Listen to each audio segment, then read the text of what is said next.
Welcome to the American Hospital Association's webinar for trustees on improving community health, an emerging priority for health system governance. I am pleased to introduce our presenters. Lawrence Preble is a professor at the University of Kentucky and professor emeritus at the University of Iowa. He received his master's and doctoral degrees from the University of Iowa's College of Medicine and is a Life Fellow in the American College of Health Executives. Dr. Preble held senior executive positions in two of the nation's largest nonprofit health systems for nearly 20 years and has served on the governing boards of hospitals, health systems, state hospital associations, the American Hospital Association, and other not-for-profit and investor-owned organizations. He is joined by Michael Connolly. Mr. Connolly is CEO Emeritus of Mercy Health. After 22 years as CEO of this nationally recognized health system, he retired in January 2017. His career also included 18 years with the Daughters of Charity National Health System and 1 year with the law firm Gardner, Carton, and Douglas. He has served on over 20 boards, and he has been the chair of Premier, CHA, and CMMB. He is recognized for his leadership in mergers and acquisitions, quality and safety, physician development, and governance. It is now my pleasure to turn the program over to Dr. Larry Preble and Michael Connolly. Well, thank you, and thank you for the opportunity to visit with you today about the leadership role of nonprofit systems in improving the health of communities they serve. We are going to have three parts to this, really. We're going to talk about why we think engagement in multi-sector initiatives focused on community health is important, why systems need to be involved. We'll talk about some of the real challenges that systems, their boards, and leadership teams face in that work of trying to measure and improve the health of their communities. We'll offer then, in closing, 4 recommendations that for your consideration as the leadership teams of nonprofit systems, and we'll suggest a few discussion questions for you to consider later on. So we're very pleased to have this opportunity to join you today with this. When we step back and look at healthcare in America today, it's clear that the healthcare sector accounts for a large and growing segment of the GNP. We expend more dollars per capita on healthcare than any nation in the world, and yet when we look at the health indicators of our society, we lag behind most other advanced nations on the basic metrics of population health. So the paradox is we have a very, very expensive healthcare sector by any standards, and yet America does not compare well in terms of the health of our population and communities. Obviously, access to medical and healthcare services per se and the quality of those services is very, very important. But of course, the fact is that health and medical services and access to those are only one of the determinants of health. And so when we consider that, listed there in front of you are some of the large determinants of health status in communities and in our nation as a whole. And it simply shows that, yes, health and medical care is very, very important, but there are other determinants of health that collectively have far more impact. Too often in American society, we've focused insufficiently on those other determinants of health. And if we really want to address the paradox, if we really want to try to improve the overall health of our communities and our country, we simply need to do that. We need to address the behaviors of our population, the social circumstances, the economic environment, genetics, of course, and the physical environment. So that is the challenge that lies before us. So the question then becomes, why is it important for health systems to take a leadership role in that? And Mike Connolly is going to begin by outlining a couple of those reasons. large nonprofit health systems are really becoming a substantial core to healthcare in America. As you can see, over 66% of hospitals now are in these large systems. And the issue of improving the health status of our communities is a complex and multidimensional long-term endeavor. And while these organizations have traditionally had the obligation of improving community health as a core part of their purpose, there hasn't been the commensurate commitment of resources and strategies to make that be a reality. And so the difference between our intentions and our actions is a big piece of what we want to talk about today. How can we make this general intention become a more important activity? And we believe these large systems are critical to making that commitment. To just agree and underscore that very important point, our teams have recently completed 2 studies of the multi-sector collaborations focused on community health improvement.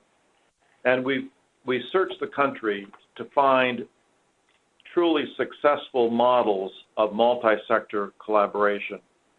And in those that we found, healthcare systems and hospitals engagement was really a key to success. With all respect to the other sectors, to the public health community, to the school systems, to employers, to health plans, they are very important. But without the presence and engagement of our hospitals and health systems, those multi-sector collaborations are far less likely to be successful. Healthcare systems such as you are a part of bring capability and talent and skills and resources that are simply essential to multi-sector collaboration. At the same time, there's another reason for health systems involvement and their hospitals in multi-sector collaborations and improving community health. And that is that we know that the IRS calls for and requires tax-exempt hospitals to do certain kinds of community health assessment in partnership with others, to prioritize or play a role in prioritizing community health needs, building strategies, and making that information available to the public. So we are in an era where every level of government, local, state, and federal, are very much searching for revenues. And it's clear that tax-exempt hospitals and other tax-exempt organizations are being scrutinized more carefully today probably than ever in the past. Are we really deserving, are we earning our tax-exempt status? So we do that naturally as nonprofit healthcare systems, but it has been variable in terms of the extent to which that has been present. So it certainly is a fair reason to engage to be sure that we are clearly earning and justifying our tax-exempt status. That question is being raised around the country, has in the past, will be in the future. So stepping forward to be a very active participant in multi-sector efforts to address and improve community health is another reason to be involved. The third reason is that making an investment in community health is an opportunity to invest in your community and invest in your future. It is true that a lot of the things that need to be invested in the short term for a system will not be adequately reimbursed. Our payment transitions to outcome-oriented quality care haven't fully matured in this country. But there are strategies you can pursue that we'll talk about and provide resources for you on that can allow you to make this investment in community health and receive both short-term and long-term returns to your community and to your system itself.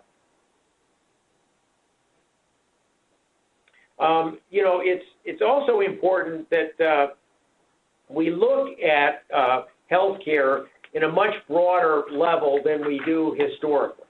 It isn't just the clinical care we provide. As Larry identified early on, health status is driven by lifestyle, it's driven by living environment, it's driven by transportation issues. And so, as an organization, there are many things you can do to make a difference in your community in these other areas. For example, we're sitting today in a corporate office that is in an inner city location that was part of a major economic development effort by Mercy Health. And so that's one tangible way. We have a wonderful office building. We're employing members of the community that previously were not fully engaged in the workforce, and it's turned out to be a wonderful investment for us.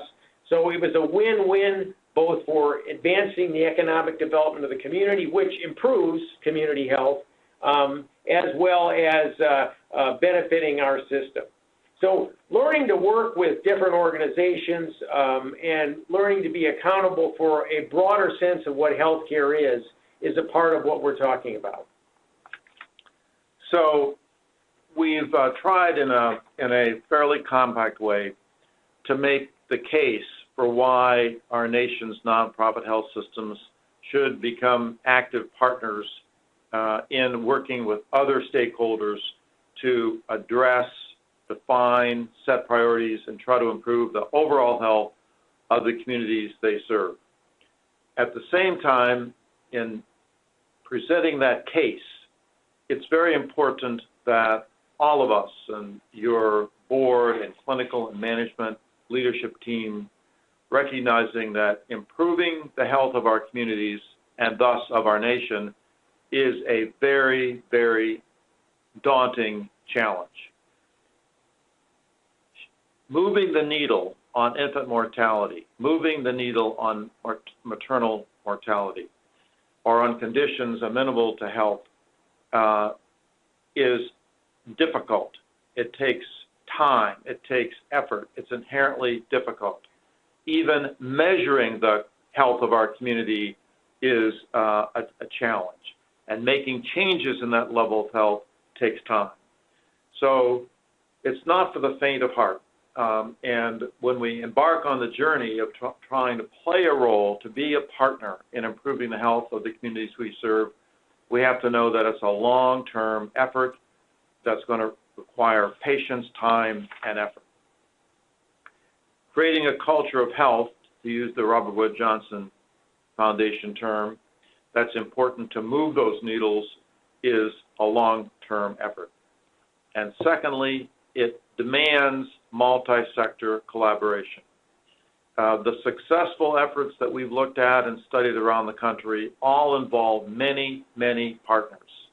Health systems simply cannot do it alone. Neither can school systems. Neither can the employers, the business community, nor can health plans. We all have to pitch in together and create successful multi-sector collaborative efforts. And that's not easy.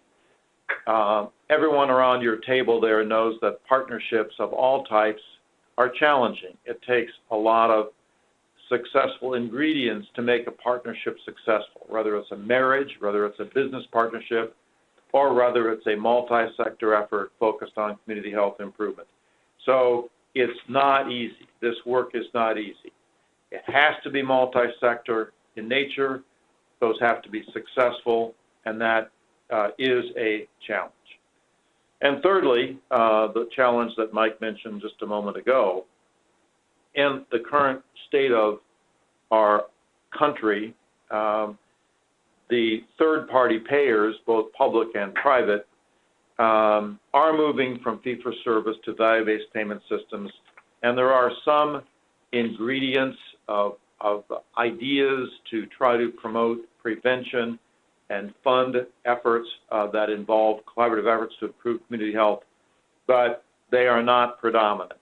They are not prevalent, and it's going to be a while before they become prevalent. So a challenge is that healthcare systems who decide to collaborate with other stakeholders in improving community health have to be very mindful of the need for designing funding strategies that are going to be sustainable.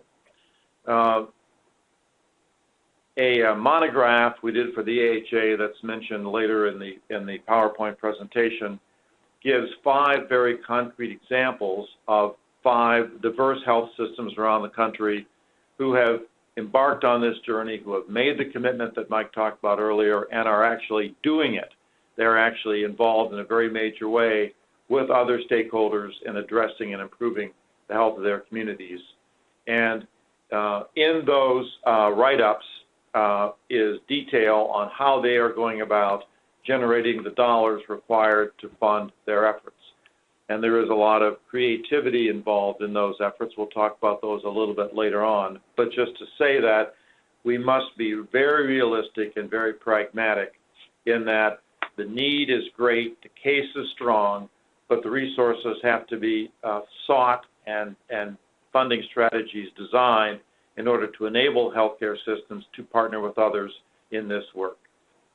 Just one concrete example on how you can more actively pursue moving the healthcare environment from that traditional fee-for-service, which is the predominant payment mechanism and is what the health systems economically have to live on, would be to pursue with all of your payers more opportunities for value-based contracting.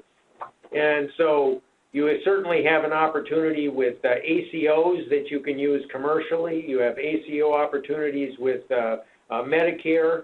You have Medicare Advantage plans that are more willing to contract with you to pay for value. And frankly, with all the changes that are about to occur in Medicaid and the freedoms that the state will have, so those are all opportunities for a system to begin to move from this traditional fee-for-service to value-based contracting.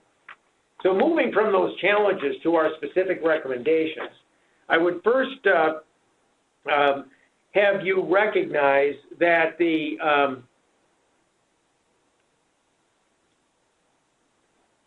recommendation tries to move us from the general to the specific, and that the role of governance to be very focused and concrete on how you can promote community health.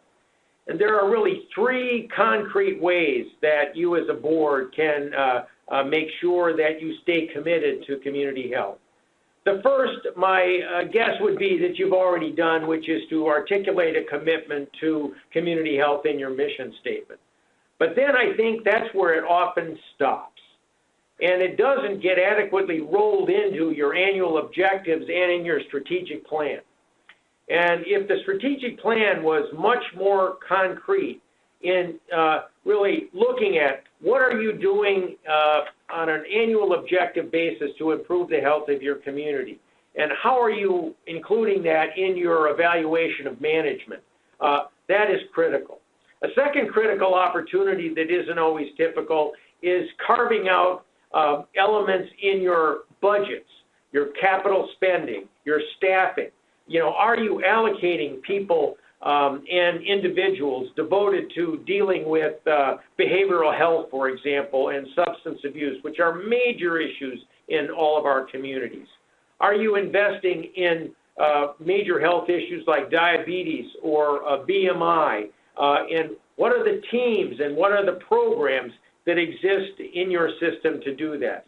So these are all concrete things that you as a board can weave into the strategic plan, and you can weave into the annual budgets, and then work with management and assess their performance in achieving progress for your system on these critical community health issues.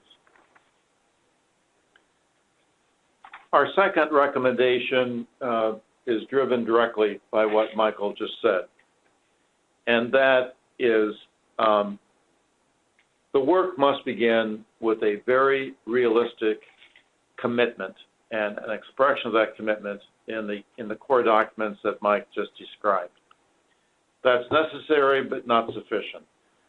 Our second recommendation for boards and their leadership teams is to move beyond that, to set clear priorities and measures of progress. That is where the 5 systems that we highlight in the report that we'll give you the link to a little bit later on, I think excel. They have all done that. They have all gone to the state of setting specific targets and measures to hold themselves accountable. For example, Maine Health, a system based in Portland, Maine, with a major medical center and several smaller hospitals in southern Maine, have for years been publishing the Maine Health Index.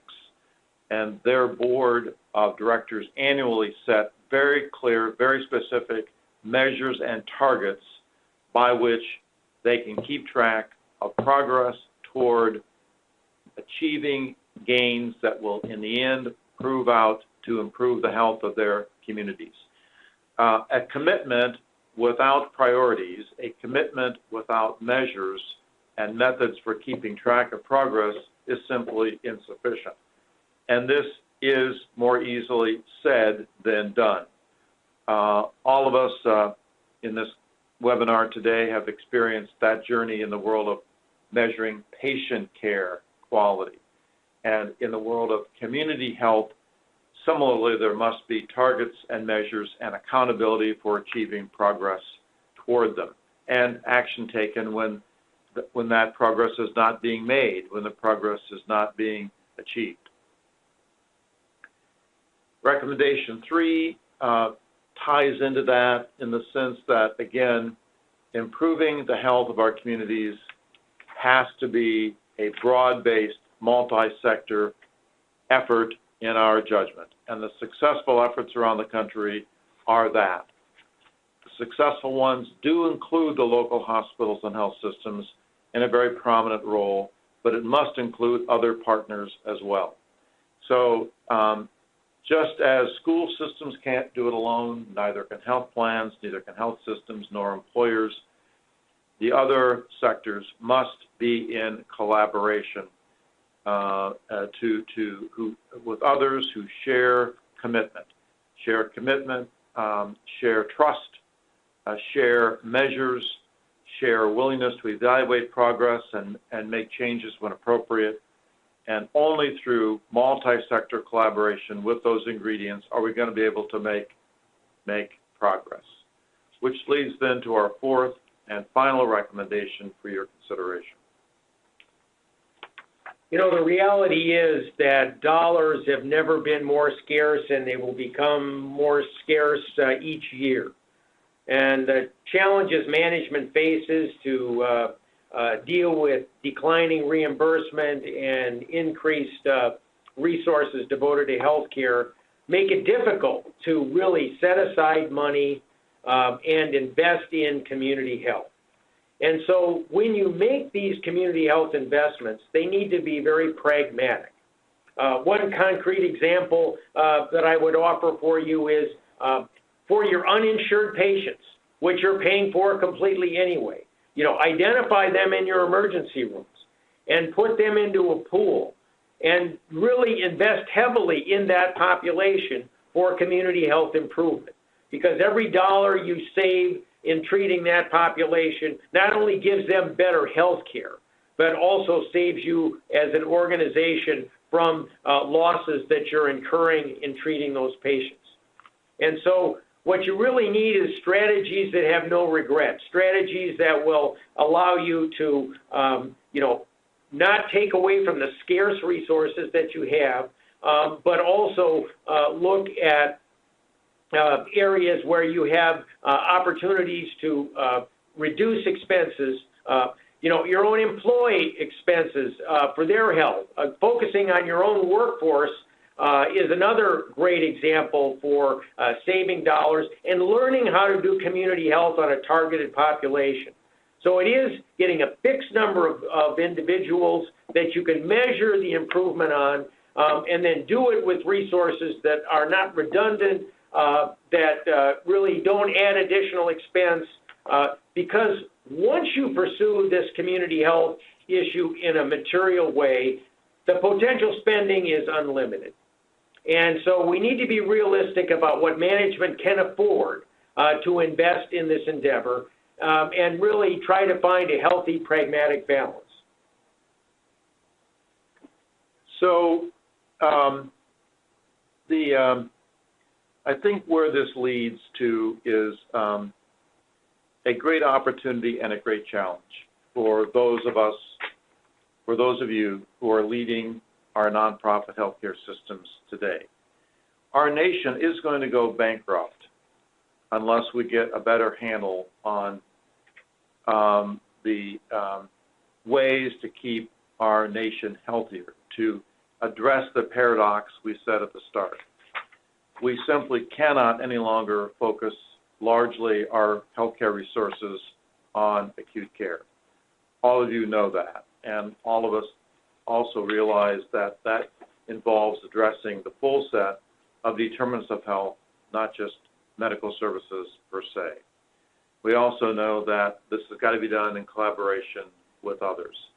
This is a great challenge for America. It's a great challenge for our healthcare systems. Mike is right, of course. We are in a very new era in American society, in our political environment, in our economic environment. Resources are scarce. They're going to become more scarce. But we simply must address the paradox. We must try to make our nation healthier and our communities healthier, and to do so in a way that allows us to spend our limited resources that are available for healthcare in a way that will have long-term impact. So we thank you for your time and interest today, and for your consideration. We've posed 4 questions that you may wish to discuss today or later, and I won't go through them in detail, but they're there for you to look at. To what extent does your healthcare system today, does its core documents reflect explicit governance commitment to this realm? Secondly, to what extent has the board focused on that in terms of deliberations, in terms of perhaps committees of the board charged with being responsible for leadership thinking in that regard? Thirdly, Mike? I guess what I'd also emphasize, a very pragmatic way that the board can look at its commitment here is just ask yourself, how much airtime are you as a board giving to the topic of community health? Let's say you have 6 hours that you have in a board meeting every month or 2 months. How many minutes of that 6 hours is devoted to critically discussing and evaluating your progress with community health? And so that is really what we mean by, making a commitment from the board. Secondly, what are your measures? Are you measuring BMI on a particular population? Are you measuring diabetes improvement in your community or on a targeted population? And what is the progress and what are the measures are you picking as a board to track that progress? And those are simple things that you can use in your oversight of this activity. Some of the other things with the discussion questions is how committed are you to partnering in the community?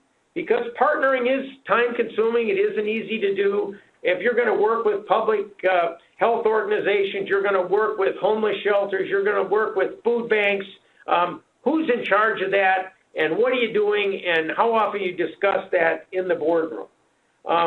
And one of the things we learned is that when we looked back in our own organization, that we didn't really have any governance oversight of community health. And so this last issue is really a question about what is your governance structure for overlooking the issue? Is it parked in your strategy committee? Is there a specific committee of the board devoted to community health? There isn't a right answer to this, but I think the main point is for you to have a reflection as a board as to how you're actually looking at your commitment to community health and fulfilling your mission statement in that regard. So those are some questions we'd suggest for your consideration.